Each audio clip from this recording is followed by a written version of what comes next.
why I don't work for the government anymore. And, you know, like, that's quite a challenging angle to try and actually talk to people, right? Is you can't say 50% of the things you want to share. So I think that's just one thing that I don't know how we're going to fix that one. But, you know, I'm sorry, yeah. I'm just, Yes. I'm related to tell us about how it is to write a proposal or get a building like this or make 3 new lots happen. Well, currently I work for an organization called Van Allen Institute. We're an old nonprofit, as I mentioned, and we look to improve cities through design. And we do public programs, competitions, which is what I mentioned I lead, and research. And so with our competitions, it's thinking about things on different scales, whether it be we do an annual installation outside the Flatiron building. Our offices are located in Flatiron, so for us that's our neighborhood. To engage the community and also create buzz around for local businesses. Again, what that looks like in Flatiron is a little bit different than what it looks like in other neighborhoods. Or it's about larger revisioning strategies for sea level rise or mental health issues. And so thinking about basically putting out RFPs or RFQs with cities or with nonprofits. What's that? Oh yeah, I'm sorry. It's basically I'm saying, hey, I need a really great idea, but I don't have one myself. And here's some things I'm looking for with my idea. Can you respond with an idea to go along? And that's kind of what it is. So, for example, when RCS New York responded, we had an RFP, which was a request for proposal, saying, hey, we have all these vacant lots.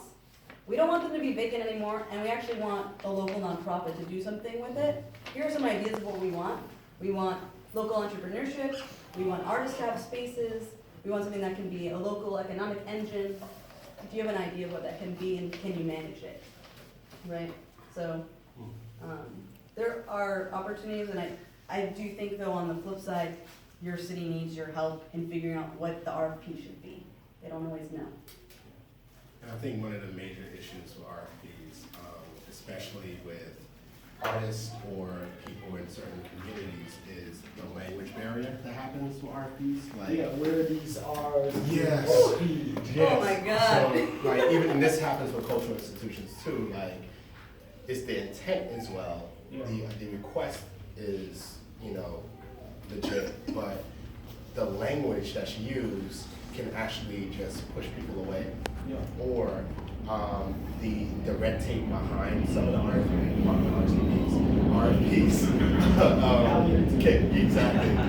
can be so daunting that you're just like, Yeah. So, I started working as a consultant, like doing a little bit of literacy to bigger institutions, just saying, yeah, your whole application system, 13 pages, really, this could be 1 page, Or how do you transform this language to be a little more accessible, like accessible not only to people of color, but women, people who are disabled, people with certain education levels. Like, you have to really make it plain for people. And then if you want to start to weed people out, if you need to be exclusionary, be exclusionary on the 3rd phase, not from up front, So that way people can enlist themselves and enroll themselves in the process, and you can really get some really good ideas, actually, if you make it plain and then, start to funnel things through. So a lot of times it's just a language barrier with a lot of Definitely. a lot of agencies and organizations. Well, how do you break down this thing where, like, walking around, you don't even know that there was a request for a proposal, That's another or, thing, yeah. or what is even happening, or that there was a possibility until you see somebody pouring the foundation, and you say, oh, what they building? And you had a better idea, in your head at least, and it was never even brought to fruition on the paper. But that's when it feels like a closed system, that there's certain groups that always go for. Yeah. So we're in the middle of one of these now, which is really, it's painful because we're working with a group that's really fighting to get the Gowanus Community Center reopened, the Gowanus houses and public housing. Really important community center. You hear all these stories historically of how much has come out of that center. And it's been closed since Sandy, and they've even raised money twice through participatory budgeting for the capital expenses, but they don't have an operator. So then the whole question is, how do you get to be an operator? And what that goes through not NYCHA, but through Department of Youth and Community Development, and who can apply to them. And has there even been a request? And for the people who live in the houses and are like, none of that makes sense. Yeah. They're like, I could run the center. Yeah. I mean, I totally can. I mean, I can do programs here. Why can't we be the operator? And then you're sitting there trying to explain, well, it's got to go through DYCD, and here's what the request for, well, I just sat in this meeting. Yeah. And here's what the request for proposals looks like, and it's about 25 pages long, and you have to put this money up front, and then you have to get reimbursed, and yeah, and this is, and you have to buy liability insurance and blah, blah, blah, blah. That seems crazy, Yeah. right? When you're sitting here and the center's closed and it could be open. For years. Is there any incentive in people who've already jumped through the hoops, who have that knowledge and are always in the hunt for the next proposal, to mentor someone who is on the other end of it, who it's not even competitive? Like, can you hook up one of your homies in the Flatiron with somebody in East New York who totally different slate? They're not going after the same slice I'm of the pie. available. Well, I'm saying, is there No, a I don't little- know of any mentorship programs. I think that's a great idea. Do you know of any? Either of you? I don't know about a mentorship program, but I also feel like I've gotten to the point where it's like, I wouldn't even want to do it. I mean, how do you create structures where maybe a big institution deals with the insurance and the Yeah. red tape and whatever, but that there's structures where the community can be in the leadership in terms of programming and decision-making. Yeah.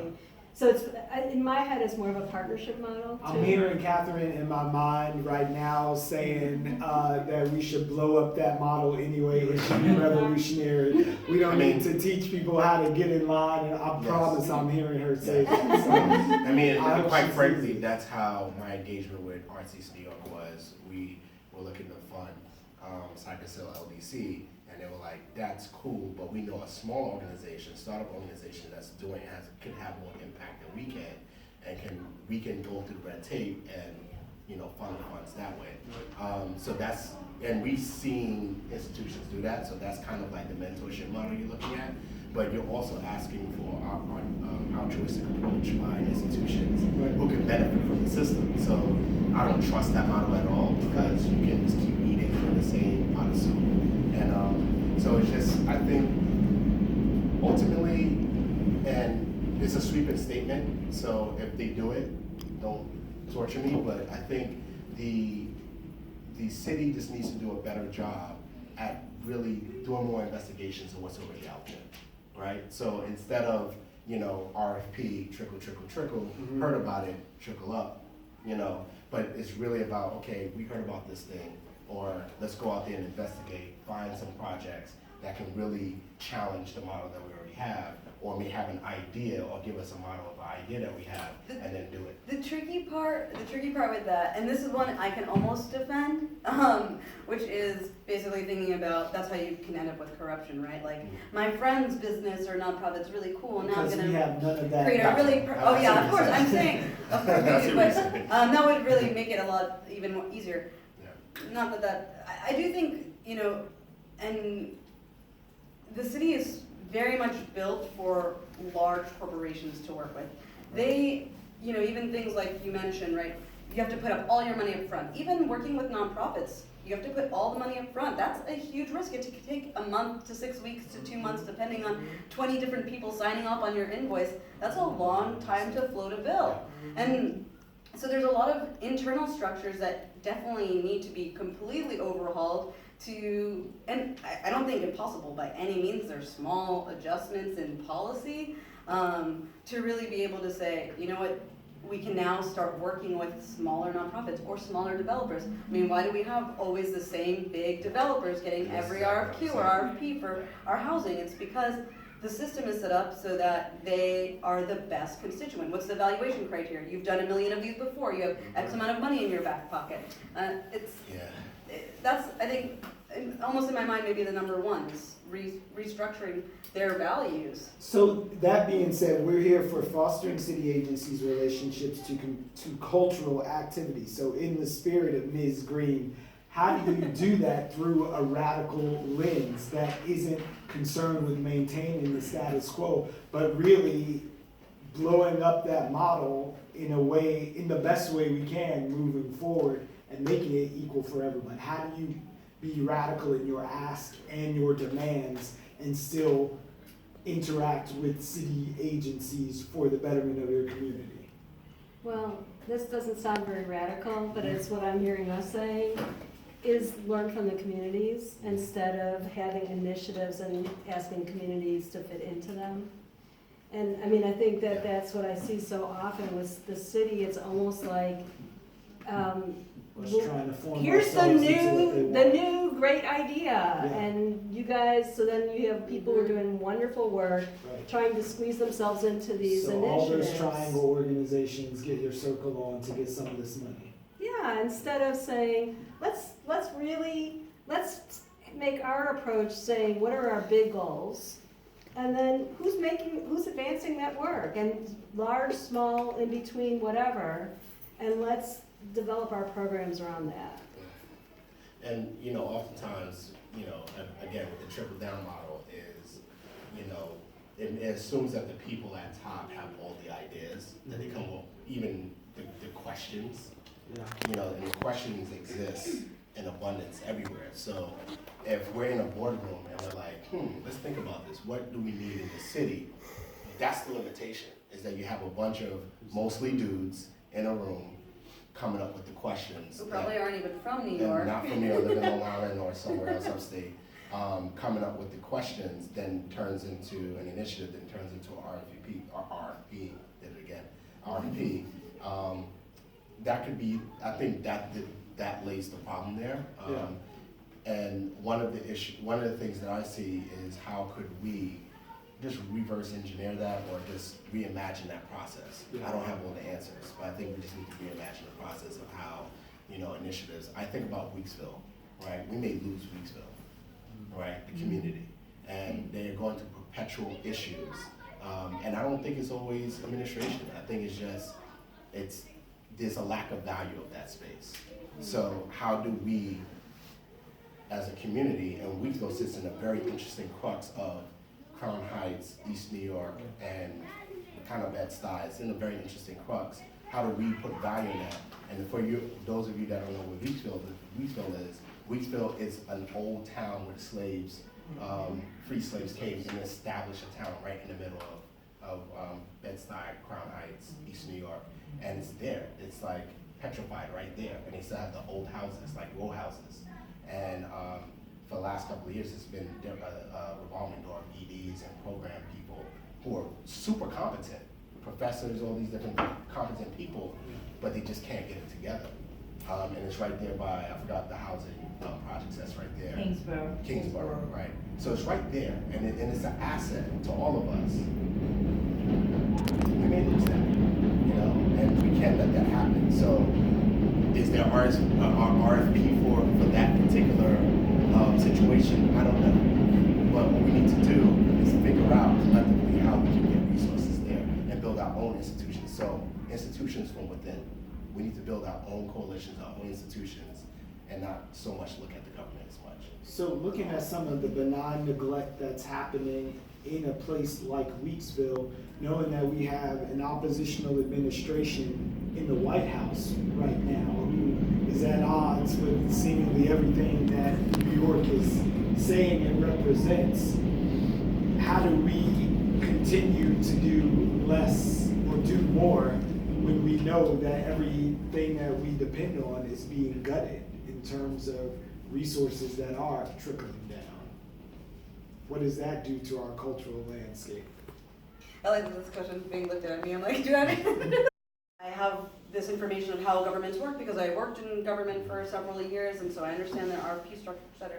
But knowing that information and then being able to say, this isn't working for a large group of our, just a large group of New York City. Like you said, I don't know what the percentage must be that's benefiting off of some of these RFPs, but it's minimal. Yeah. And so understanding what the structures are and starting to ask, not just this is what I want for my community, but these are the things that need to be completely changed so that I can get the resources I deserve and that are mine, right? If, every RFP that comes out is from some 4 men at the top of the organization, that's just not going to work. And I don't even mean just in terms of what ideas should be an RFP or something like that. I mean the very basic things of it takes 2 months to get your invoice paid, right? I have a question in terms of property. How do you break through the maze of properties that are owned by LLCs? Can't even find out who owns them, even purchase them to develop, any kind of site. Well, we've seen a lot of that speculation where somebody will buy something, and even this instances where places that we depend on, whether it's like retail spaces or cultural entities, become blacked out because someone would rather sit on it, prospecting for the future than have it serve the community because they know it's going to be worth something later. Now it becomes such an eyesore, like, some of the buildings are so run down. Yeah. I'm from BMS, on our main site on the corner of Rockland Lake, and that 125 old school building has been such a dump for how long? Over 30 years. To, the councilwoman at the time, Darlene Neely, we came with this great proposal, the whole nine. But I'm not gonna touch that right now. But, it was just ridiculous. I mean, you come with this grand idea, you had someone that come and bought it, and they're just like taking like this sweet old time. Yeah. You see the contractors sometimes, and then you get right on the money, so now it's just sitting there, with the scaffolding and all this stuff up. Like, you don't have enough crime happening in the neighborhoods, now you give them more ammunition to work with, right? We actually got this grant for this project called Arts in the Park. Mm-hmm. And you have to choose a NYCHA complex. I mean, if you guys go by, you see the art that's displayed in the park right now. They gave it to us for Howard Playground. And the artists, local artists that you see these guys in the street, you would never think that's a talent that they have. Yeah. You walk by, you be like, oh, look at this loser, what he doing? Not realizing when he opens up his bag, it's paintbrushes and, his pants don't just look like that for no reason. You know what I mean? The talent behind it. And I actually proposed to my president that I think we need to start, we need to do an auction and actually bring out these guys' talents, and show that, listen, you don't have to go to the city or go to Williamsburg or Parksville to find out. So this is right in your hood according to you. Right. This is your neighbor that's living next door that's renting an apartment with 5 other people just to get a space on a couch. Right. So and the artwork, like I said, if you go by in Howard Playground to see that artwork, it's crazy. And I can understand, where you're coming from with putting the money out and having to wait because, the artist wasn't trying to hear that. So of course, BMS, we're not for profit, we're a federally qualified health center. And we just wanted, and when we came to the idea with our president, he wasn't trying to hear it. But we wanted something to set us apart from the rest. Right. Everybody can just walk into the health center and get your blood pressure checked and then, and I said, let's do something to set us apart from the rest. So the fact that now your name is actually associated with this beauty within the NYCHA Park, that we actually felt proud, because every night I'm driving by to make sure my graffiti it, and I see people taking pictures, the residents come down and they're posing and so I said, okay, this might be a nice thing, we might need to move this on through the complex, So it's really, really, it's funny that you mentioned that because it's rough. It's really rough. It's like you feel like you're either at the table for dinner or you're on the menu, and it's like you gotta choose, but how do you choose when you don't even have cutlery, you know what I mean? So it's really, really unfortunate, but like you said, you're all scrambling, trying to make that difference and trying to make it happen. You know what? To that end, so this is not lost or that energy doesn't diminish. On the mirror behind you, this is a tool that Karen brought with us, and we talked about it a little bit earlier, but I want to really give it its due right now. Culturally healthy communities need places that, and then just wild out. So there is a space for revive, preserve, and create. Knowing what we have in the community that you walk by every day that's become just this little bleak thing that you every 6 months wonder what could have been or what should be, and those things that we just learn to accept just by familiarity, let's look at them through a transformative lens and maybe let this guide us to see what resources we already have here that are of value before someone again comes and sells it back to us. So let's let this, it's all on your chairs, and I welcome you to jot on that as well. But let's let this be a guide to sort of just remind us ourselves, and we can share what is here that we want to revive and preserve and even attract to us. If we can language ourselves into valuing what's already here and saying, what it is that we want in our community spaces. There's value there. So I know you wanted in particular to talk about ways that we can interact with the city that wasn't necessarily through agencies. So what are some of those portals? Oh, I just got scared when I got the assignment for tonight. It was like interacting with agencies. And I was kind of like, Rusty was like, oh no, I'm gonna get myself in trouble. And so I think there are, we organize, I mean, an OCD, we came together to organize ourselves, and it wasn't like, because it was about city agencies. It was about people coming together in a neighborhood, or in our case, it was a network of networks, and saying, what can we do together that we can't do alone? And so what are the situations that you're part of where coming together with other people can help you amplify what it is you're trying to do? And I think I just, I consider myself a cultural organizer. I use arts and culture as part of organizing.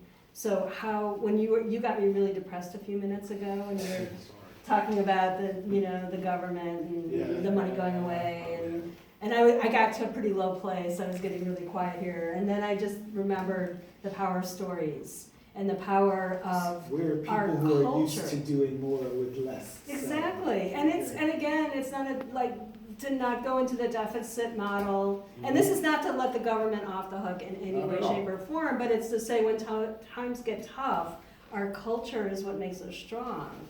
And so how are ways that we can engage our culture to organize with, and to make our neighborhoods better, to fight against the administrations we don't agree with in Washington, to do the things we need to do. Well, when times get tough, I would like to have someone like Rasu on my squad. Can you break down the social sculpture aspect of that and how we can all adopt some of those principles moving forward? I think I've never met this brother, but like I worship his work. And Rick Lowe down at the Project Row Houses, like what he did down there is like Theaster Gates in a different way, but really Rick Lowe. And basically, the story of Project Row Houses is that these are old projects of, I think is it the third ward in the museum? I can't remember which ward. Ninth ward. I don't know. One of the wards. One of the wards. Right? Near downtown. Near downtown. And basically, they're about to demolish them. And he was like, no, this has history, this has tradition, let's preserve it. And this was not a government initiative, this was not an RFP, this was just like someone community organizing saying, I'm not gonna let this happen. And I think this is where the power comes from within the communities. If we see something that's going on, we don't like it, do not wait for the government to do it for you, just do it.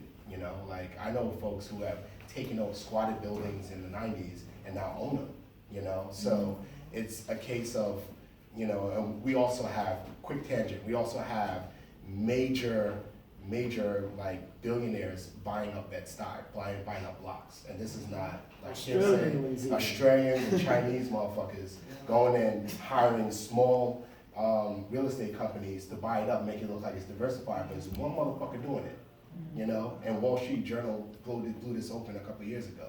And so with that said, sorry for my passion, but this is like really why we're in a real critical space right now, because our city will be taken away from us. You understand? So with that said, if you see something in your community, you need to build it, like have the vision, come together around a vision, same way Karen, that's why I respect Karen's work, cultural organizing.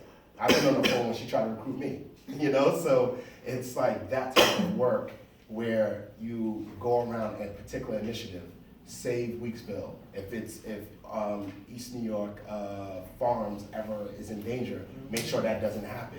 Whatever buildings you have around here, you have imaginings for it, work around that imagining, that possibility, and build it. That's what Catherine did with Arts East New York. I remember when they didn't even have a place. It was just an idea. So ideas travel very far. So let's galvanize around ideas and not be in the space that we are now, be in the space that we want to be. And that's really powerful. It's always powerful. The other thing, can I tell, I'm a big fan of Rick Lowe and Project Row House too, and the other part of the story that I really appreciate is he did his artistic vision, and then the community pushed back. And they said, that's cool, but this isn't addressing this, and this isn't addressing this. And he listened. Yep. And then he was in dialogue with the community, and one of the things they wanted was housing, and they created some housing. And then they wanted somewhere for kids to play, and they created a program for kids. So it was like he was following an incredible genius vision, but he also was building a community organization that was responsive to the community. Yep. And every artist that participates in Project Well, you have to do a community event. Like it's built in your MOU. So like I know very prestigious artists such as Opie Arcaselli or Marco Mucci Joseph who have gone down there, and probably bad examples because they do that work anyway, but it's, you do your residency, and then you have to etch out a certain amount of hours a week to engage with the community. How can you open that up to the community? And that talks about the reciprocation of art and culture, right? I'm bringing my art to your community, but then I have to also participate in your culture. And that's like, that's what blew my mind, right? So what did you come for that you haven't heard tonight? What did we not hit that you would like to engage as our collective? Maybe the concept that government is inherently conservative. That it's, I don't often think of government as being the leading light for some new idea. It is perhaps New York. but perhaps it is a good instrument for doing things at scale once the idea has been presented to them. So maybe I thought we might have a little bit more of a conversation about, as artists, maybe trying to, pursue your own vision, a more unique idea, so inherently not conservative. That relationship is sort of, you're talking about, how do you reconcile those two ideas? Well, I mean, the example that comes to my mind was after Sandy. And in my mind, is you need both a lot of times, if you're going to a certain scale. So after Sandy, we were very involved in the shelter, in the Armory shelter. We did a bunch of cultural programming there and all kinds of stuff for a month for people who were stuck 500 in a room with nothing to do. And we got a lot of, we kept having to be really careful because for the city, we were one liability issue, So the city, their main concerns were, how do we keep everybody alive? How do we not get them poisoned? How do we, it was all very conservative. That bad press monster again. All of that. Yeah. For the council member who had a little more ability to operate, and then all the community organizations that we were able to rally, it was about how do we get them hot food? How do we do a nonprofit? How do we get them all this cultural stuff that we did and religious services and all the things that keep you going? So to me, it was an interesting dance, but you couldn't have done one without the other in that case. You had to have the government involved in an operation like that. But then, when I've talked to them afterwards, it's like, but then you need to have some folks like us who don't have the same liability restrictions. So we can go off on the limb and bring the therapy dogs in. That really made a big difference, but they were terrified that a therapy dog was going to give somebody something. I don't know. No, I think there are good, if I think back on sort of New York in the 70s, when the government didn't have as many resources as it does now in some ways, I think it was Bronx's burning concept. It was sort of more like the Wild West, and government was willing to participate in more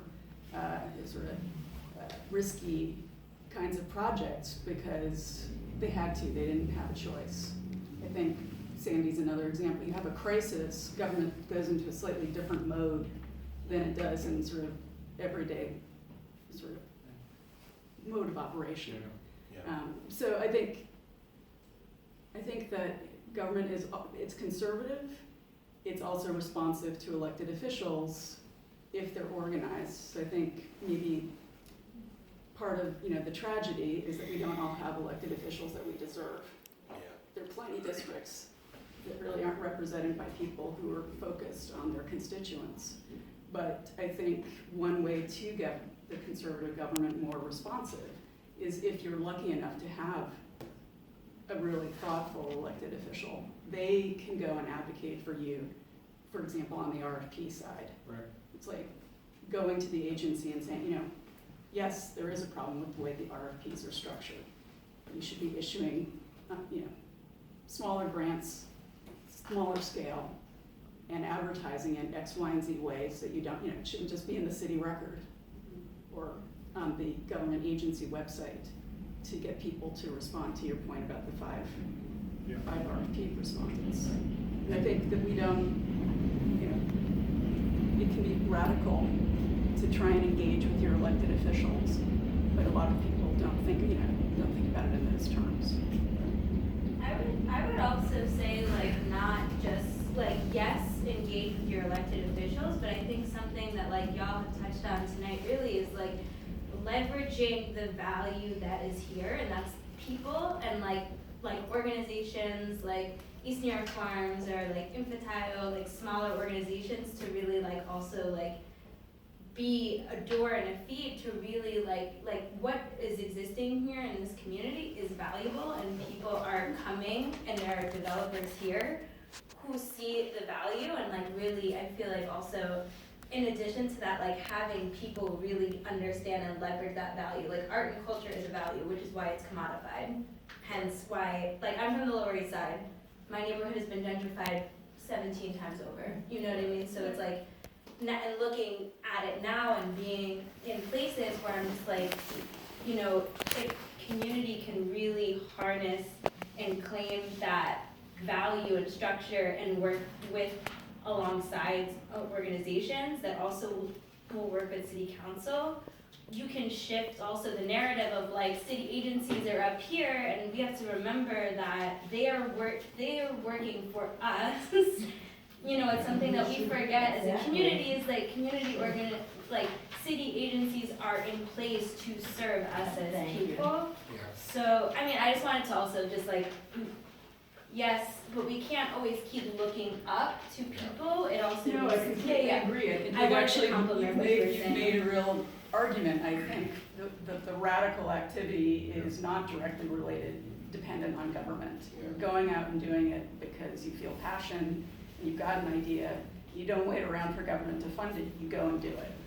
And then part of it is skill. Government needs to be accountable, and we can't let them off the hook. That's right. So sometimes I get nervous, almost like, forget them, they're conservative, they're just gonna be back there, let's go do our own thing. Yeah, but they're our public money. But also doing your own thing really drives the government, right? Like, if everyone's over here and the government's over here, guess what? The government's staying over here. Maybe it's even gonna go further over this way. But if, you know, and it's the same thing with advocacy, right? You have your folks who are just like completely over there and you're like, okay, I can't even understand what you're talking about. And guess what? That's what pulls people towards the middle. People move towards the middle. No, I agree. So I think it's that work is so important, usually. and it's like a driver, but it's hard to see sometimes the direct correlations. Yeah. So while you guys are firing on all these cylinders, I'm gonna invite you again to make use of this Healthy Communities Need Places, that worksheet, just for your own process. You might wanna remember some things that are happening right now. And I think we are gonna put a pin in it right here, but I do invite you, encourage, implore you to make your way back for Artsplosion, which is happening in like 5 minutes from now on December the 9th. December 9th. December Not this Saturday, 9th. but the next one after The that. very next Saturday. So go home and grab 2 people around the neck and bring them back here on December the 9th for Artsplosion all day. And the culminating event of this series is going to happen there. We have one of the artists on this side who's going to be presenting some work that was inspired by this series of conversations. And another guy back there fiddling with the camera. 2 of the 3 artists who've been a part of this holistic vision and engaging the community in these talks and moving forward a cultural plan and something that's workable for the community that's here and anybody who might find themselves here in the future. But thank you for engaging with us tonight, and I do encourage you to come back on December the 9th with some folks and spread the word. But you've been phenomenal. The conversation will continue if you want to talk to anybody. But thanks for coming tonight. You're all.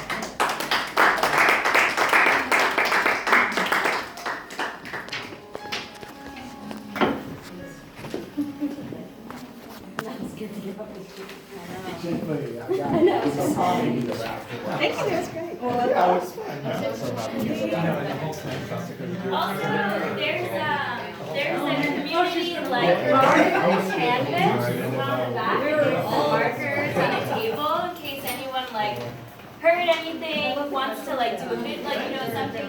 This is from one of our last town halls that people jotted down things that stuck out to them, a picture, a word.